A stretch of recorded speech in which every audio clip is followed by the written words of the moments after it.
ka dhashay weerar ismiidaaminaya mid toos oo lagu qaaday xarunta hay'adda dambi baarista ee CID-da Soomaaliya iyadoona xarakada Al-Shabaab ay mas'uuliyadda weerarka dhabarka u riteen.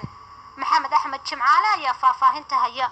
in ka badan 10 qof ayaa ku dhimatay kadib laba qarax oo gaadiid walxa qarxa ay saarnaayeen loo adeegsaday oo ka kala dhacay nawaaxiga xarunta dambi baarista Soomaaliya ee CID.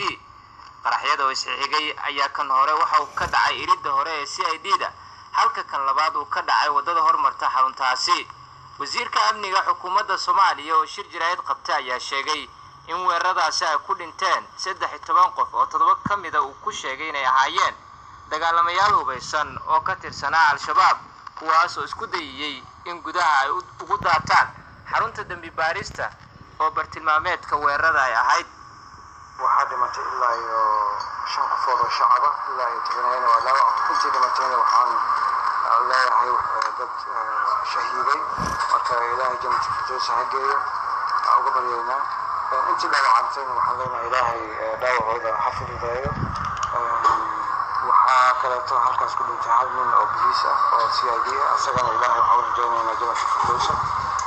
waxaa ku dhaawacantay ilaa iyo 5 qofood oo booliis ah. waxaa meeshaas ku dhintay ilaa iyo 7 qofood oo kooxdii Al-Shabaab ee weerarka isku dayga samaysay inay soo galaan compound-ka CID-da.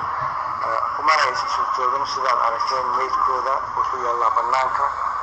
ciidanka CID-da booliiska Soomaaliyeed ayaa ka hortag fiican sameeyey dhammaan intii isku dayday ayagoo aan dhibkii ay rabeen hal qof ku jirin hay'adda dhexdooda ayaa meeshaas lagu wada laayay lagu wada dilay. waad aragteen meydkooda meesha ku soo aragteen.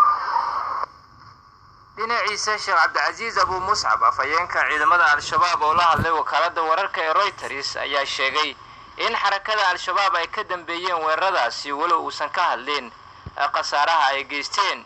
Al-Shabaab ayaa sii kordhiyay weerarada ka dhaca magaalada caasimadda ah ee Muqdisho kuwaas oo kamid ah caqabadaha amniga ee weli ay wax ka qaban laadahay wasaaradda amniga taas oo mas'uuliyiinteeda marka ay wax dhacaan sheegaan in ay fashiliyeen ama soo afjareen weeraro goobo lagu la wareegay. waxaana weerarada qaraxyada oo maalmo isku dhow siyaabo kala duwan uga dhaceen nawaaxiga xarumo muhiim ah oo ku yaala caasimadda Muqdisho ay ku